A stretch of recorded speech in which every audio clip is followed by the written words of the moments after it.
Hi everyone, thank you for joining me today for the new episode of the podcast A Journey into Fraud Prevention. I'm your host Ivan Prokofiev. Here's the deal, I have a favor to ask you. If you ever enjoying the context of this podcast or you're enjoying this episode right now, please hit the subscribe button. It helps the podcast a lot. Additionally, it allows me to invite more and more new guests. I will do everything to improve the podcast and increase the quality of the podcast as well. Thank you. And поехали. Hi Carmen, how are you today?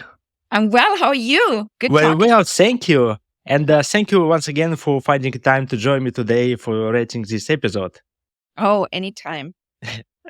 Could you ask you to introduce yourself for people who might don't know you? I'm Carmen Honacker, and I currently work as a coach and fraud consultant at Risk Ident. Thank you. And I have a pretty simple question. The first one, fraud prevention. What is fraud prevention for you? Well, in a nutshell, it's keeping bad people from stealing either from companies or customers, and also for me a little bit making the world a little bit better. Yeah, that's a great short description. But do you believe that current society can live without fraud prevention? No, will never happen. Just impossible. Yeah. Because you would have to change human nature, and we are not able to do that. But in the case if the people like right now, if nothing gonna be prevent from the fraud perspective, do you believe it's increase the people awareness about the fraud case in general, and they start to care like more about what happens with their cards, finances, I don't know, with their personal data? You mean how individuals use their data online in order to stop being defrauded? Yeah, for example, if like all companies which right now protect from like stealing the data, from stealing money from consumables accounts, if it's not exist, people maybe start to more aware what they're doing, how they're doing, and they actually protect themselves, or it's impossible in current. No, because I think it depends on what country you are in and what culture you are dealing with. But if I take, for example, America, people want things as fast as possible. And that means that you can't introduce a lot of friction. You can't introduce as easily things that would make them aware that that behavior that they're doing, like, for example, using the same password across all their websites, isn't a good one. And it also would require a massive awareness campaign, like the UK actually did something like that, and they did it extremely well. But most countries don't really spend much time educating their people in terms of what can happen in terms of fraud if they are not securing their data properly. Yeah, that's unfortunately true, because it's a real case that some government decide to like put some advertising on the TV. Most of the time they just like, I don't want to say they don't care, but I believe in some cases they are not a lot Yeah, care. they don't. And think about especially the newer generation, like teenagers that are using TikTok and all kinds of social media. They share all kinds of things without a second thought of where it goes. And not too long ago, last year, I in fact did a talk at a high school in Germany. And when I was talking to the students about not sharing their data so openly or being careful with their passwords and things like that, they had no idea. These were kids that are like 16 years old, 17 years old, and they had apparently never heard of phishing, which was shocking to me. So they had no idea that if they are posting pictures, for example, online of themselves, that said picture can be used for all kinds of stuff. They had no idea that what they're uploading in many cases is eternal. It will never go away, will always be there. And so you'd have to start at with the youngest ones and work your way up to the older people and the oldest generation. And that's just not There's just not enough done. Yeah, it's shocking actually. I never thought about it from that perspective. Yes, I only thought about maybe my generation and the people kind of aware of that. However, yeah, if we're looking on TikTok, Instagram, like where the youngest generation, they are not really at all care because they post everything that gives them some kind of use. And as much as they post it, yeah, that's scary factor actually. It's going to happen in the next 10 years. And how long have you been in fraud prevention industry? This year's my 18th year, so I'm almost 2 decades in.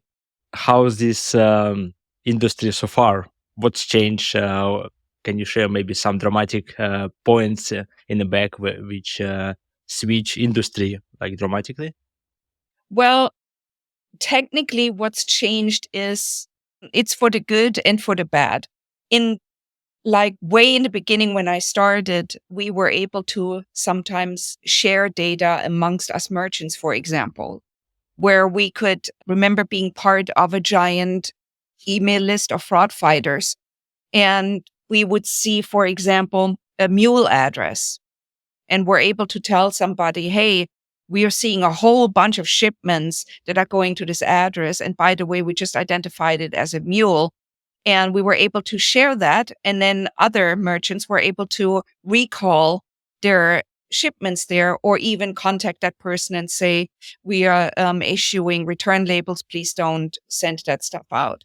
So we were able to share more and talk amongst each other in certain situations more. And then we have the entire data protection, data privacy thing going now, where you can share anything.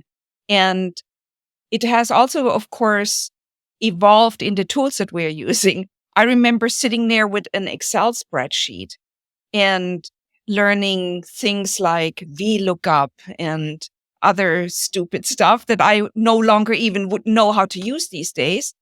And now we have a lot of machine learning models. We have a lot more automation. When I started out in some situations, companies reviewed a lot of their orders, especially if they were a smaller company, sometimes 20%, 8%. And now manual review is in certain cases completely gone, where it's completely automated what companies are doing. They no longer even have fraud analysts, or they review, depending on the size of the company, maximum 2% of their volumes. And the reason for that is that, yeah, we have much better tools, much better technology and machine learning models that we didn't have. So it's the technology has mostly changed. And we actually become to the moment when, nowadays, if you're looking on the IT industry in general, like, for example, if you're looking on funk companies who lay off every time developers right now, even before like a couple of years ago, it wasn't possible because everyone just like develop something. Nowadays, they just say we overstaff and we have new technology in place. However, when I see on the number of positions for fraud prevention, I see they dramatically increased year over the year. Like 5 years ago, it was briefly, I know 100 position. Right now, it's like 500. Like in some instances, it's thousands. It's mean companies start to like more care about this stuff, or they just like hear some big news that's somewhere stolen there, and they just we need someone in place. We don't care what this person going to do, and we need that's one to make sure this not happens with us, and we're not going to be on the first line in any newspapers, for example. I think what happened is that people noticed that the best technology in the world is fairly useless if you don't have the intellectual capacity in humans to do something with that data, to produce it, to put it in the proper forms and all that. I always felt that people are very important in fraud prevention because, in my opinion, a mathematical equation for fraud prevention, like a machine learning model, works great for known fraud and known behaviors. And potentially the models keep learning. But there is something that humans have that tools do not, and that is gut feelings. intuition. You know how sometimes you can look at an account and know that something is off? You can't necessarily put your finger on what it is, but you know that something isn't right, and you know that you have to maybe take a closer look, even though it appears. Now, if there is known information in there that has been changed or altered or something, a model can potentially pick up on that. But no model in the world will pick up on friendly fraud, for example, or abusive behavior, even though the model can only look at mass data that has been already produced. But I think a human can look at something and potentially notice, based on instinct, that something may not be right, and then potentially write a model around it.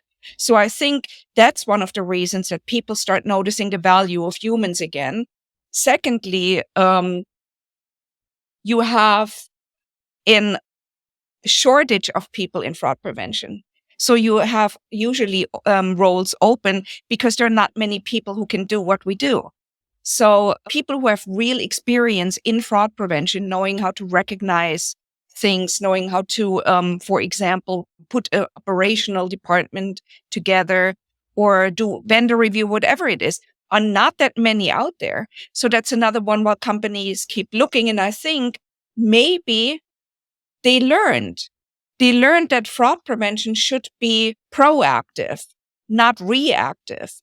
And I think some merchants especially have learned that it's bad times if you don't take a look at fraud prevention, because you end up potentially like one of your competitors that got massively either breached or had massive issues with fraud and lost a whole lot of money, which is something that we share like in fraud forums, or fraud circles or something like the Merchant Risk Council, where we talk about things like what has happened and what we've seen or increases that we've seen. And hopefully, in my opinion, if you start early on when you are building your fraud department before the fraud happens, like I had a company recently contact me, they're so small, they don't even have technology. And it didn't matter. What mattered was that they are looking at it now, knowing that right now we have maybe, I don't know, a couple hundred orders a month, but we know that our business is growing and we want to know before it happens what could potentially happen. And can you guys help us out with that? So I think awareness. Great. Yeah. For the conclusion, the best important that the people still matter in this industry. And I believe they're going to matter for a long time because, as you mentioned, it is actually a great example when you're looking on something which might say the model it's never going to be a fraud. And you're looking on this one and say, no, it's something went wrong here. I feel it and I want to, decline it. Maybe afterwards I have some problem with customer service who going to be blaming that I'm doing something wrong. But I feel that something is not right here. And this is hardest things that we currently can't replace with any machine, with any AI, with anything. We still in the focus. Correct. Why did you decide actually join fraud prevention like 18 years ago? What was your motivation? Who, I know, maybe forced you or even motivate you? Yeah. Exactly what happened. Forced. It's with me, like with many people that I talk to in our industry, almost none of us chose it. We were put there. So in my case, I was working at Yahoo and I was looking at risk review.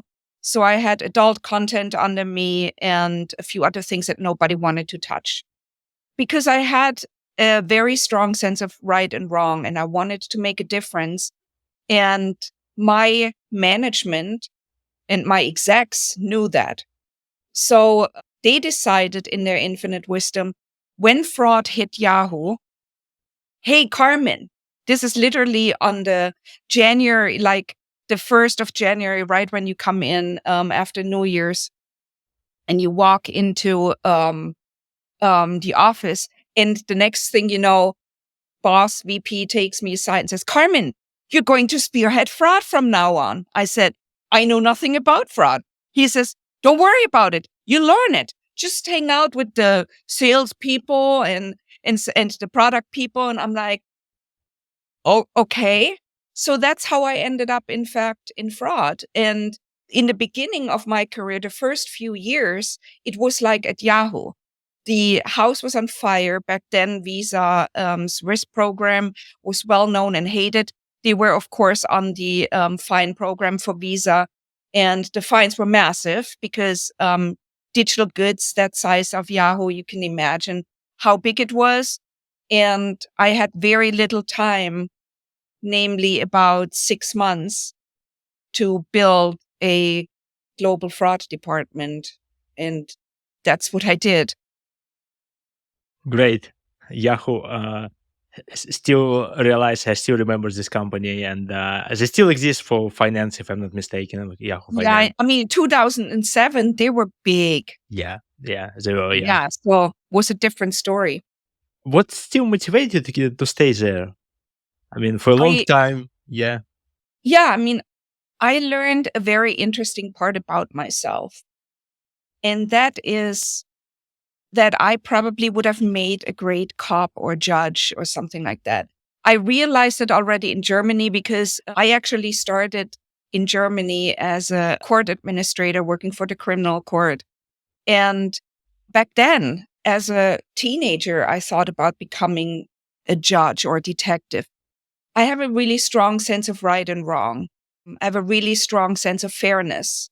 And when I started digging into fraud and saw how cold hearted fraudsters are, how calculating, and how they don't give a damn about anybody but their own pocket, that really, really rang hard on me. I mean, it kind of made me say, I want to stop this as much as I can. I may not be able to really stop it, but I can make a dent in it. And when I realized what fraud, online fraud finances, all the worst things in the world, it kind of made this whole mission stronger for me because I'm a person who is predominantly not driven by titles and money. I'm predominantly driven by purpose, and that's how I'm wired. So for me, this role and the entire industry just resonated extremely well with who I am as a human and my want and need to make the world a little bit better than I found it. So I stayed in it. It's been my calling. And even though there have been situations where I could have branched off and made, in fact, more money or gotten a much higher title, I didn't want it. I still don't want it. I don't want to leave fraud. This is where I will retire in because to me, it's a calling, not just a job. And I couldn't live in a world where I do just a job. Yeah, and we hope you're gonna stay in this fraud fighting area as long as we can, because we need people like you in this industry. Otherwise, we actually lost the knowledge part, which is very important. Because what happens right now, like it's still something that's happened a long time ago. Like 10 years ago, it was like maybe the same trend. They start to repeating because it is how it works, how the words work. If you look on the fashion, for example, everything that was popular, I don't know, in 80s, right now, like popular again. And I Yeah. believe fraud the same case. Once people start to realize one part of fraud is gone and start to less care about it and maybe even forgot, fraudsters always remember they using this one long time ago and they want to try the same schema once again. And the model is not ready because no one trained it like that. And without knowledge, we screw up at the end. That's my opinion. I might be wrong. No, you're right. One last question about your first position in Yahoo as a fraud fighter. Do you believe you do something different if you apply all knowledge that you have right now to the position, to the first start in Yahoo? Hmm. Yes and no. Because I'm saying yes in terms of if I would have known certain things, then I could have prevented more instead of learning the hard way and having to painfully figure out patterns and things like that. The no part is sometimes your path or your decisions are not your own. they are driven by the people above you who make decisions that affect the entire department.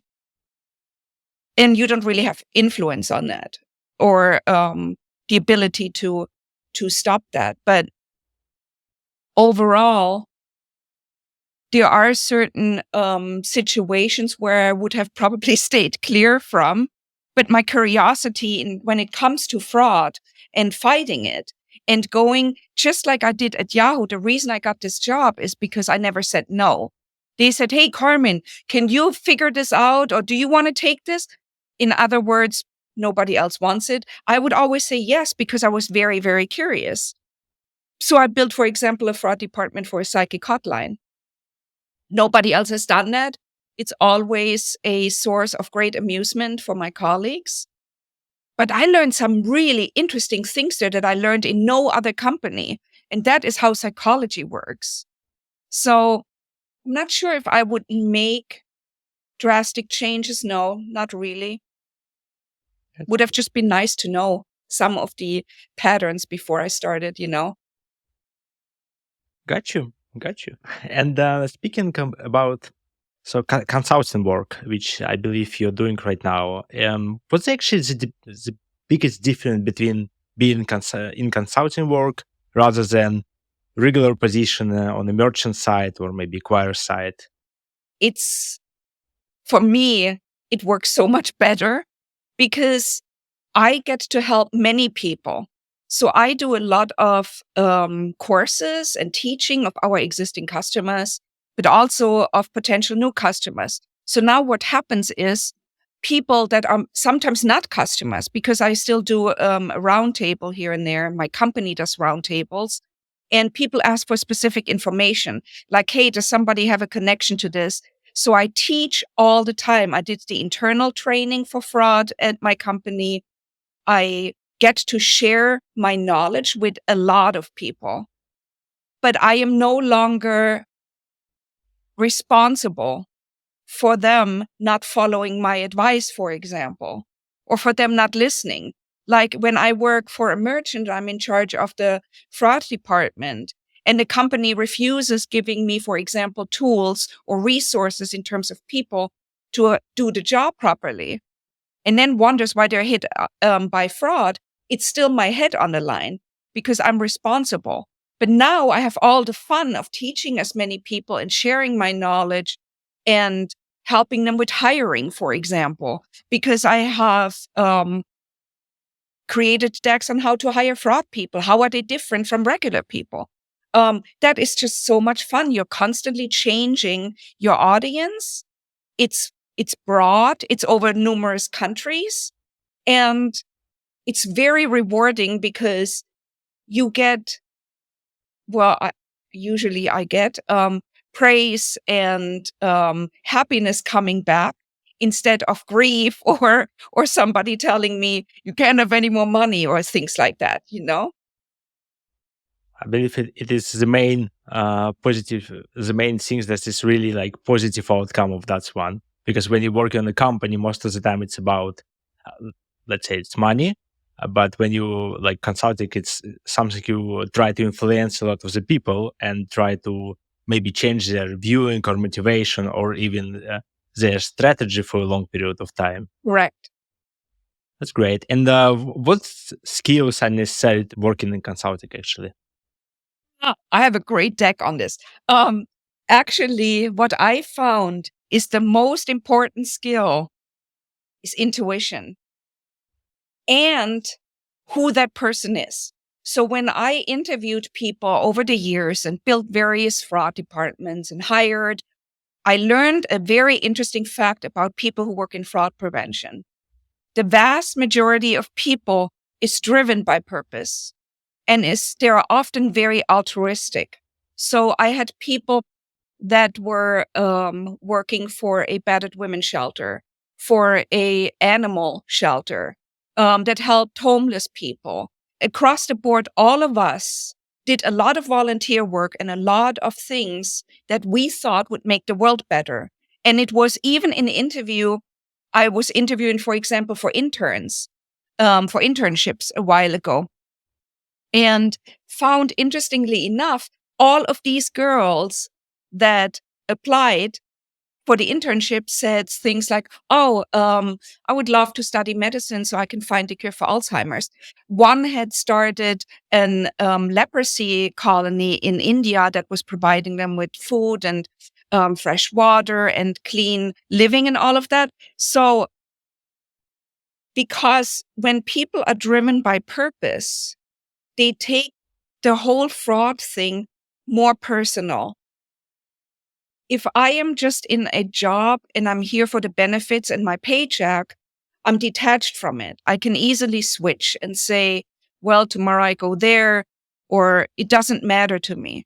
But when you take something that you know alters potentially people's lives and see that you can do a small part to make it better, that matters. So I would always ask the people in my department very unusual questions. I didn't ask them at all, for example, where they see themselves in 5 years. I asked them, what would you do if you were independently wealthy? You had all the money in the world and you could do whatever you want. What would you do and why? And in over 90% of the cases, people said, I want to build animal shelter. All of them wanted to make the world better. Some of them said, I would leave the job and become a cop. And 2 of my employees, in fact, did that. They became police officers. So it's very interesting what you get. And by the way, I want to make sure it doesn't mean that somebody who says, I'd buy a mansion and sail around the world would not be considered. I wouldn't care about it. But at the end of the day, I found that dynamic that you care about others equally, in some cases, maybe more than about yourself, provided a great team environment where people really, really worked with each other, not against each other. It kept the competition within the team really low because people weren't there to outdo somebody else. And they did a really amazing job, and I had very low turnover. And does it mean that, for example, if I'm working on some merchant perspective, does it mean I'm working better if the company vision, like in a general company, not only fraud, is it suit me from the what I am agree and disagree? Does it mean I'm supposed to be work better, or it is mean that I'm not care about it? Let me rephrase it or provide better example. So, for example, if I'm right now working on some oil company and I'm not supporting this one, but I'm happy that I'm prevent from a lot of the fraud. Is it compared to the case when I'm working for the company who build the shelters for the animals and I still preventing fraud? Oh, wow. You should have asked me that. This may now be an answer that, so for me personally, I can't speak for the employees I had over the years. I wouldn't have worked for certain companies, and I still will not work for certain companies. Because for me, one kind of like follows the other. But Yahoo is a prime example.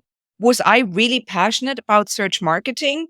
Not so much, but I loved the company because I loved how it treated its people, how it took care of their employees. And overall, it wasn't a business model that makes the world worse.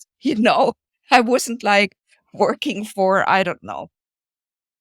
Yeah. So either way, I think each person has to find that for themselves. But even if you end up working for a company that does something that you don't agree with, then I would ask anyway, why are you even there? Because I wouldn't work for a company that goes against what I believe in terms of what's right and wrong in the world. So, but if that is the case, I still believe that when you do fraud prevention and help that company fight fraud, that you're doing a good thing because their consumers are assumed innocent, Maybe they have no choice but to consume the oil, So in other words, the industry in itself, I find, is good predominantly. and has good people who have their heart at their right place. And I think what each person is willing to do and for whom is up to them.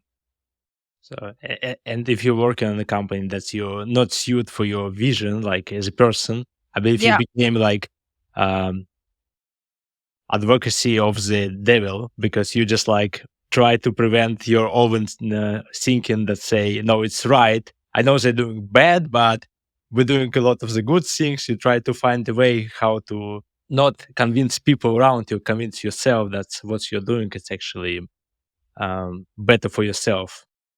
correct. But that's, like I said, up to each person. I found my experience has been that most people care about doing the right thing in our industry. There's always bad apples in everything, but the vast majority of people is outstanding in our industry, I feel. Great to hear that one. And have you ever been victim of fraud? I have been of a small one, and it is a great story because I actually got them behind bars. This was when I was still living in San Diego. I had my debit card compromised. So get a notification from the bank saying, can you verify this is you? Because we believe it's fraud.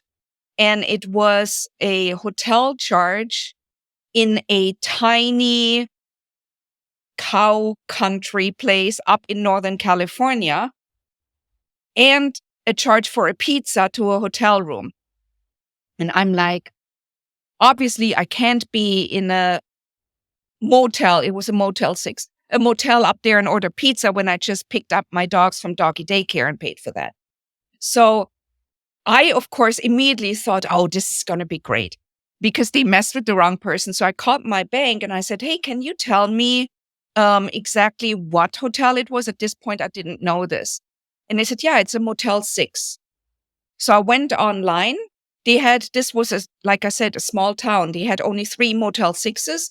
Called the first one, wasn't there, called the second one and said, hi, you have somebody staying there with my name or a credit card that starts with this BIN number and ends in the last 4 like this. And sure enough, they said, yes, we have them here. And they're a bit spooky. We are a bit worried about them. And I said, worry not, my friends, I take care of this. So I called the police, and they immediately said, yeah, we'll help you, and asked me to file a police report online, which I did. And police went there. Long story short, police went there. She called me on the way there, verified again the amounts that they had booked and the BIN and the last 4 of the card.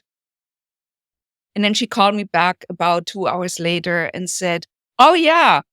So we arrested them. The female went immediately to jail because she was out on probation because she had already identity theft charges on her.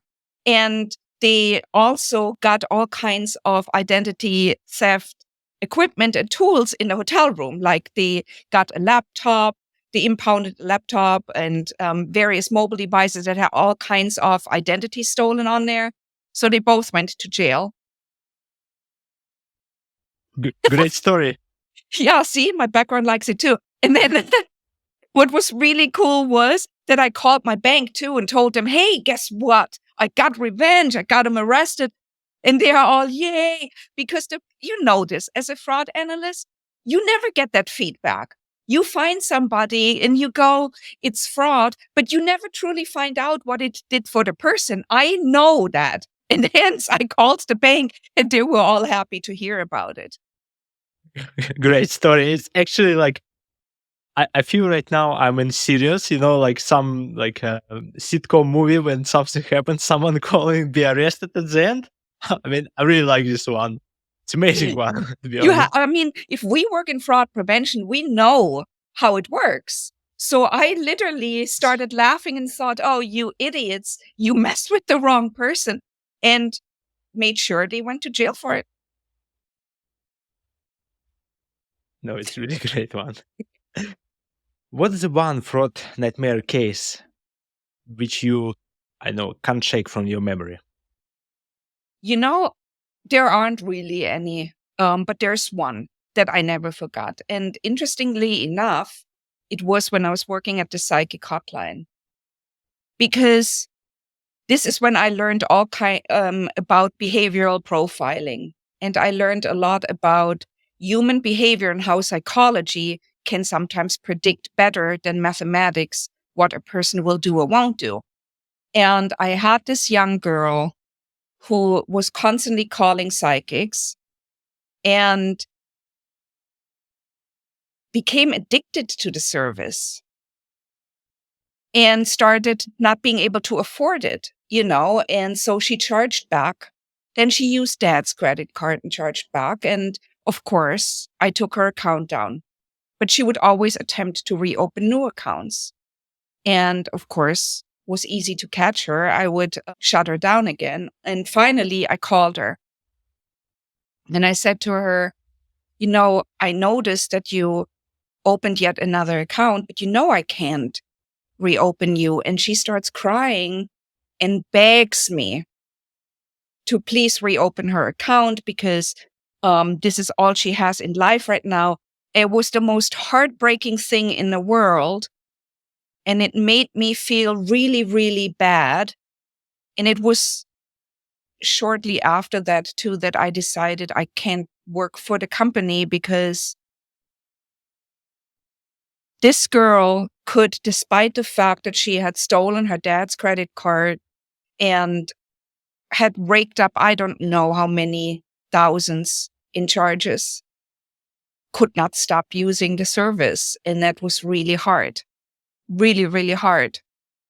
Because this is exactly the case that you said earlier. So now you have to defend the company's honor in a way when you know that this service can also do damage to people who are maybe mentally not as stable or psychologically damaged right now because maybe they lost a loved one or something. That was rough, really rough. And when I saw that there is a potential of addiction with this type of service, I couldn't be part of it. So that's why I ended up leaving. That's what I'm about to say. It's exactly the case that we spoke like a couple minutes ago. That you try to convince yourself that you're working for a company who try to do something good. Yeah. But at the end you realize no, it's not suited with your vision, with your how you like work with everything around. Yeah, that's a hard one. Thank you for sharing this one. It's amazing example. One more example, and I have actually one question last. What piece of advice you can give to the people who are considering to join fraud prevention? I would actually ask them to search their motive, why they want to join. Again, there is a difference between me being old and a perfectly young person wanting to join that. But there is so much awesomeness in what we do. And I would advise them to really figure out A, why they want to do that, and B, whom they want to do it for. Because again, there is also that thought of, in our industry, you may not, if you work for a merchant especially, you may not necessarily make it as far because, yes, there's always a shortage of us. But once we end up somewhere, we often stay. If you are good, generally you have a job, which means moving up is very difficult to do because you do not have the same turnover that you have in other departments. So you are often it takes a little longer, So my advice would always be, if it makes you happy that you can do something and you are really willing to put the time in, go for it. Thank you for great advice. And thank you once again for joining me today. It is a pleasure and hear all your stories. I'm still impressed under the roller coaster of the story with the police officer. It's a great one. One day, if I'm able to write a book, it's going to be there. You know what? It's my favorite story too. I immediately send it out to the entire fraud team. the next day and said, "Do not mess with me." And it's extremely funny because, yes, for people who have known me many years, my nickname is in fact Carmenator, and that is for a reason. And here I totally carmenated them. Yeah, you need a t-shirt that say "Don't miss with Carmen." It's gonna be amazing one. Thank you once again. It was a great story, and we're going to wrap up from here. Okay. Yeah, I'm gonna say my favorite words, which I say on each episode, which is cut.